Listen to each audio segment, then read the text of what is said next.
আজকের ব্রেকফাস্টে আমি একদম খুব সিম্পলভাবে খুব তাড়াতাড়ি বানিয়ে ফেলেছি চিজ পনির এগরোল।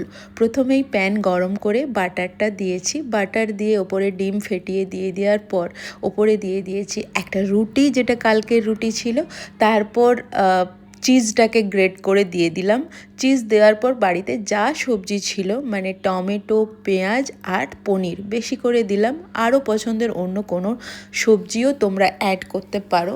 আমার এই দুটোই ছিল এবং এই দুটোই পছন্দের, আমি এগুলোই দিলাম। বেশি করে পনির দিলাম, দিয়ে দিলাম একটু নুন, অরিগানো, চিলি ফ্লেক্স বা সস এগুলোও দেওয়া যায়, বাট আমার আজকে এসব কিচ্ছু না দিয়ে সিম্পল খেতে ইচ্ছে করছিল, তাই এইভাবেই বানিয়ে ফেলেছি।